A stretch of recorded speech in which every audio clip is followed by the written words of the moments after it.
ఒక పురుషునికి ఒక్కతే భార్య, ఒక స్త్రీకి ఒక్కడే భర్త.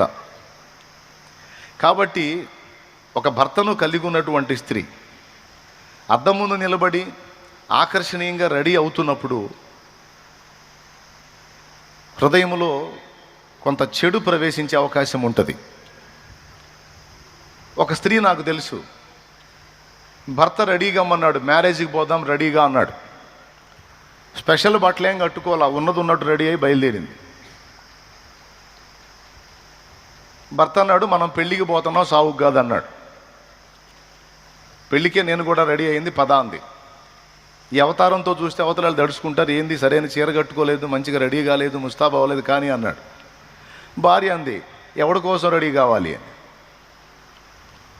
ఎవడి కోసం రెడీ కావాలి?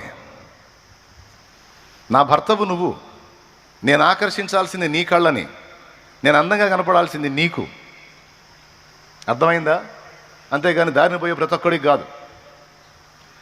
పరపురుషుల మధ్యలోకి వెళ్ళినప్పుడు నేను ఇలానే ఉంటా. నీ ఎదుట ఉన్నప్పుడు చెప్పు, నువ్వు ఎలా రెడీగా అమ్మంటే అలాగా అవుతా. ఎందుకంటే నీ భార్యను కనుక నిన్ను సంతోషపెట్టాల్సిన బాధ్యత నాకుంది కనుక అలా సిద్ధపడతా అంది భార్య. ఆ తర్వాత ఆ భర్త చర్చికి వచ్చాడు. నెక్స్ట్ సండే చర్చికి వచ్చాడు.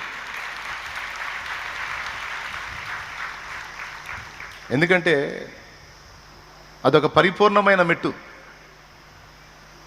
ఎవడెవడుకో నేను ఎందుకు ఆకర్షణీయంగా కనపడాలి? నా భర్తవు నువ్వు, నీ కళ్ళ నేను ఆకర్షించాలి. కానీ లేడీస్ చూడండి రివర్స్. భర్త ముందు కొరివిదేయాల్లాగా ఉంటారు. ఏమనుకోవాకండి, మిమ్మల్ని గాలిలే ఉండేవాళ్ళని చెప్తున్నాను నేను. భర్త ముందు ఎలా తయారవుతారు? చండాలంగా అవతారాలన్నీ అక్కడే చూపిస్తారు. జుట్టు ముళ్ళేసి దరిద్రపు అవతారాలన్నీ, ఇక పిచ్చి పిచ్చి డ్రెస్సులన్నీ వేసి అది వికారంగా తిరుగుతూ ఉంటారు. కానీ బయటికి పోయేటప్పుడు చూడండి, బజార్లు బగిలిపోయేటట్టు రెడీ అవుతారు. తప్పు. పరపురుషుడు నిన్ను చూసి మోహించాలన్న ఆలోచన ఒక స్త్రీకి రావద్దు. పరస్త్రీ నన్ను చూసి మోహించాలన్న ఆలోచన పురుషుడికి రావద్దు.